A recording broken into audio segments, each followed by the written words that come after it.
آقا سلام. امروز اومدیم استیک بپزیم با 200,000 تومان.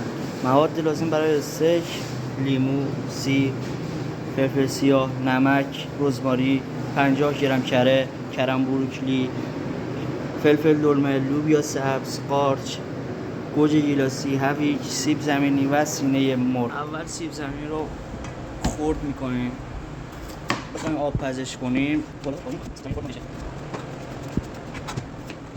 سیب زمینی رو که خرد کردیم یه قابلمه آب روی گاز بذاریم، نمک و زردچوبه بهش اضافه می‌کنیم. در ادامه سیب زمینی رو می‌ریزیم داخلش. یه 6 7 دقیقه داخل آب باید بجوشه. تا سیب زمینی آماده شه بریم سراغ مرغ. مرغ رو مرینه کنیم. اول از وسط به این شکل چاقو رو می‌ذاریم اینجا. مرغ رو برش می‌زنیم.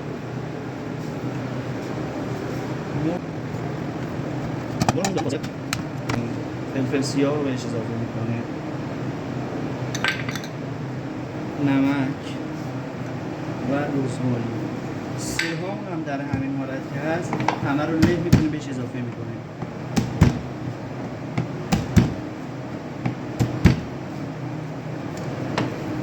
یکم هم روغن زیتون روش می‌ریزیم.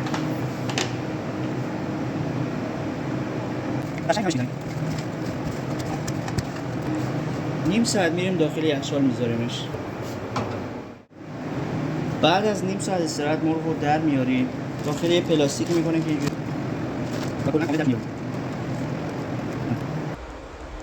مرغ رو داخل پلاستیک کردیم.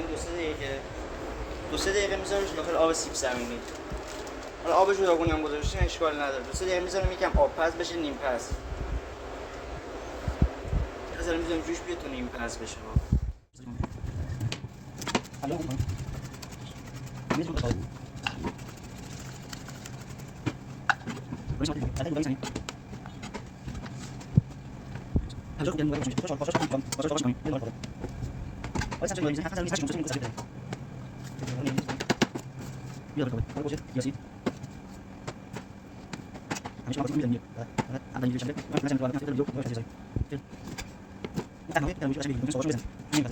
حالا به این یکم لیمو اضافه میکنیم.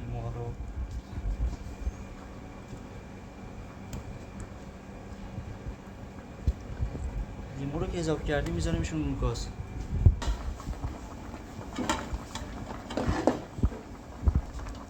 روی گاز گذاشتیم، یکم آب بهش میزنید. آب یه ذره سویا سس. حالا سویا سس اگر شما استفاده کردین اشکال نداره، زیاد حتمی نمیخواد سویا سس بزنید. زیرش میذاریم بجوشه، آبش کاملا خوش بشه. آب اون قضیه رو میذاره، آب میذاریم که در حد که بپزه.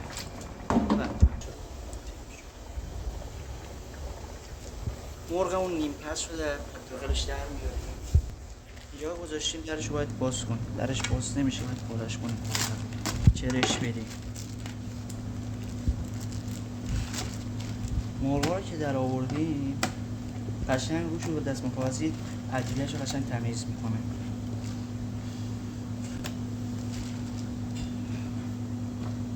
دست مکافزی برمی‌داریم. تابمون کرمون رو میندازیم. کره رو روی تابه داغ میکنیم. داغ که شد آب شد، مرغمون رو میایم بهش اضافه میکنیم. مرغمون رو دوتایی بپزن. دوتایی اول بپزیم.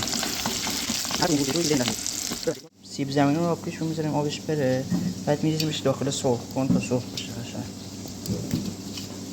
این نکته هم داشته باشین که موقعی که سیب زمینی رو میخوایم بپزیم نباید اونقدر پخته بشه که پودر بشه، نیم پز بشه. یه حالت نیم پز باید بگیره.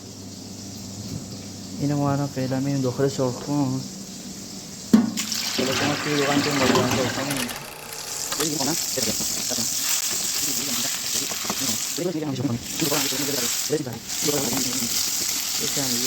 از سبزیتون میدونه قشنگ کامل آبش خوش بشه.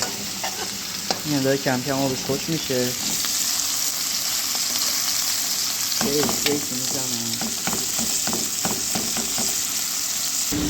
سبزیات مرغمون هم داره آماده میشه. سبزیاتون کاملا آماده است، این هم داره آماده میشه. یک کمی دیگه این فکر کنم بپزه قشنگ پخته است، اینها پخته است و میریم برای سرویس. 2 پرس استیک کلا شده 200,000 تومان. اگر بخوام من سرو کنم اینو برای شما توی رستوران کمتر، پرس کمتر از 350,000 تومان نیست. پس بریم درست کنیم حالشو ببریم.